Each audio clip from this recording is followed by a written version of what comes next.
Voici des vertèbres de cheval schématisées, à peu près telles que sont les vertèbres lombaires du cheval.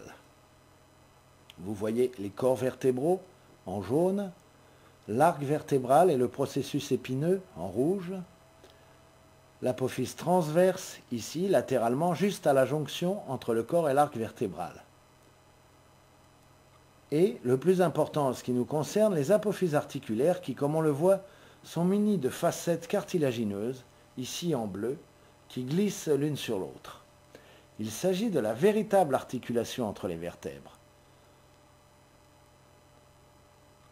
Les disques situés entre les corps vertébraux ne sont que des ménisques élastiques qui permettent l'amortissement des pressions entre les vertèbres. Chez le cheval, les disques ne comportent pas de noyau pulpeux, mais voyons les apophyses articulaires qui nous intéressent ici. Nous allons d'abord étudier les mouvements de flexion et d'extension, donc dans un plan sagittal, et les accidents éventuels qui s'y rapportent. Ces mouvements de flexion et d'extension sont les plus importants de la colonne du cheval, hormis au niveau des cervicales où l'orientation des facettes favorise plutôt la latéroflexion. Mais restons au niveau du dos et observons. Lorsque le cheval met son dos en syphose, on voit très bien le glissement et l'ouverture des facettes articulaires qui permettent ainsi ces mouvements de flexion longitudinale, puis d'extension. Bien entendu, il ne s'agit que de très légers mouvements qui ne sont heureusement jamais aussi exagérés que vous les voyez dans ce film. Rappelez-vous qu'il ne s'agit que d'un schéma.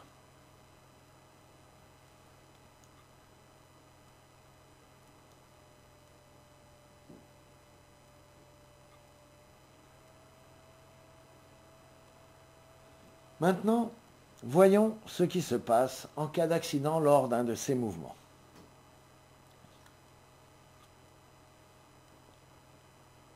Lorsqu'un cheval donne un coup de rein trop fort ou pousse son dos excessivement, il peut arriver que ce mouvement fasse qu'il y ait presque luxation d'une des articulations intervertébrales.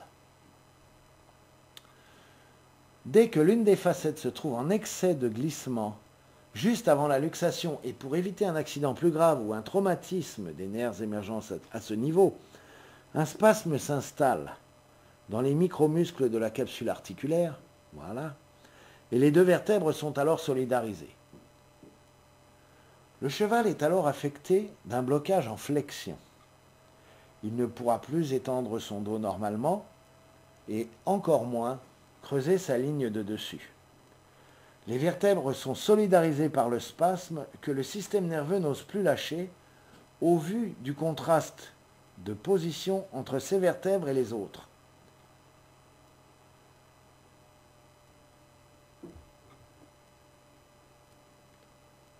La manipulation va consister à remettre toutes les vertèbres du segment dans le même excès pour que, constatant que les vertèbres qu'il maintenait sont de nouveau en harmonie avec la position des autres puisqu'elles sont dans le même excès, le système nerveux cesse l'alerte et libère le spasme. Toutes les facettes étant à nouveau libres, le cheval est guéri et peut alors bouger son dos normalement et l'étendre.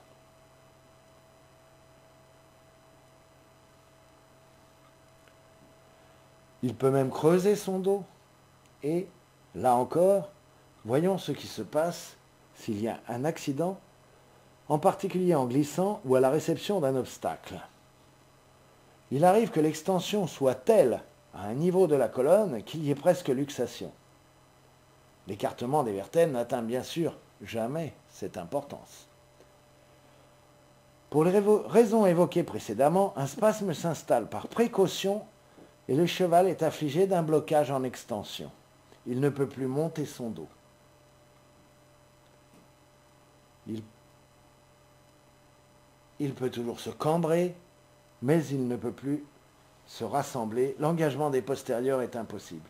La manipulation, selon toujours le même raisonnement, va consister à provoquer une extension maximum du segment incriminé afin que toutes les facettes atteignent le même excès, ce qui rend en quelque sorte normal pour la région l'hyperextension de la vertèbre bloquée. Le système nerveux a donc lâché le spasme, qui n'a alors plus de raison d'être. Et encore une fois, la colonne vertébrale est libérée. Nous allons voir maintenant les mouvements de latéroflexion. Et pour cela, il va nous falloir user d'un autre schéma en 3 dimensions.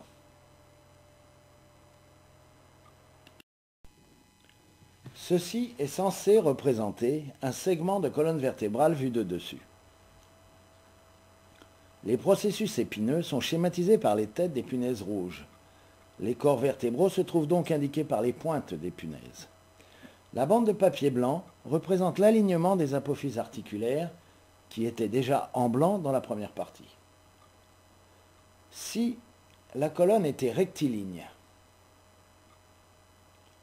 sans courbure, on voit que le mouvement des facettes étant très limité, il serait difficile de la fléchir latéralement.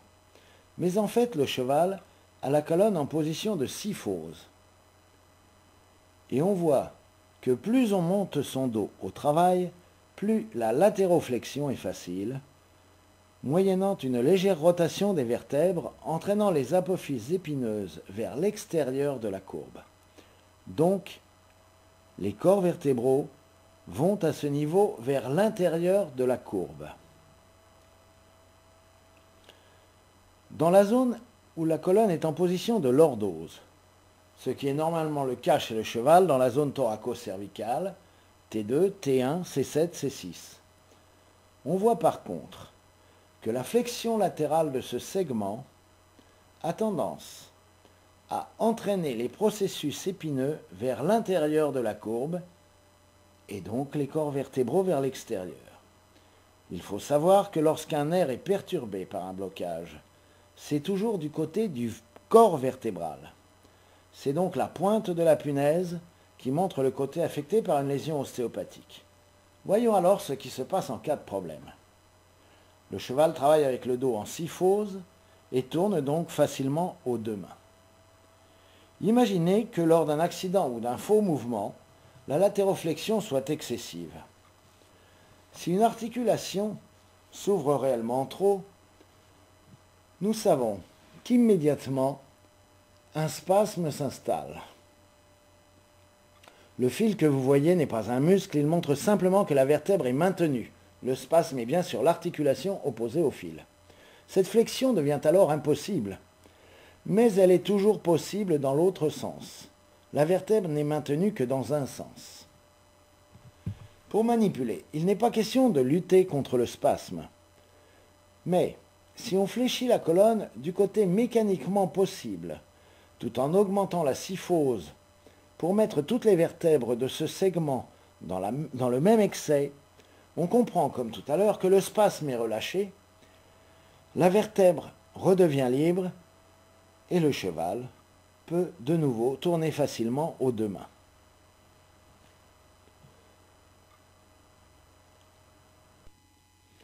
Là où la colonne du cheval est en lordose, donc à la base de l'encolure, nous avons vu que la rotation des vertèbres est inversée.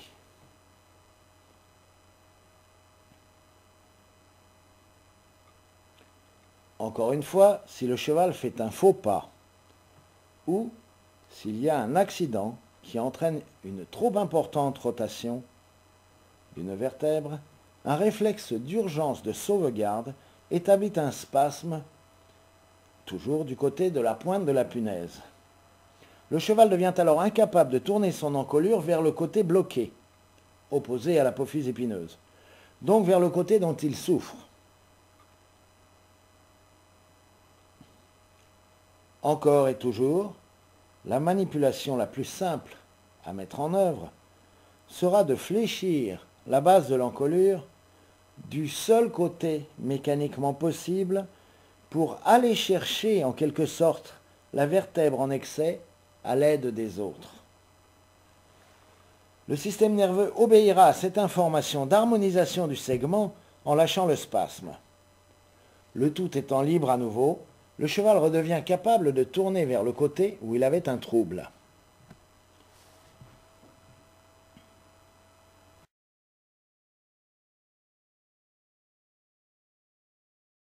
D'abord, pourquoi un blocage en flexion empêche un cheval de s'étendre? Pourquoi, si c'est en extension, il ne peut plus engager? Vous avez surtout et enfin compris pourquoi un cheval ayant par exemple une sciatique à droite ne peut tourner à gauche, alors que s'il a une névrite d'épaule à droite, il ne peut tourner à droite. Et vous savez donc aussi pourquoi la majorité des problèmes locomoteurs du cheval affectent un diagonal. Mais attention, il n'y a jamais deux blocages identiques. Et tout le problème restera toujours d'écouter le cheval, de sentir les informations qu'il nous livre avant, pendant et après une manipulation.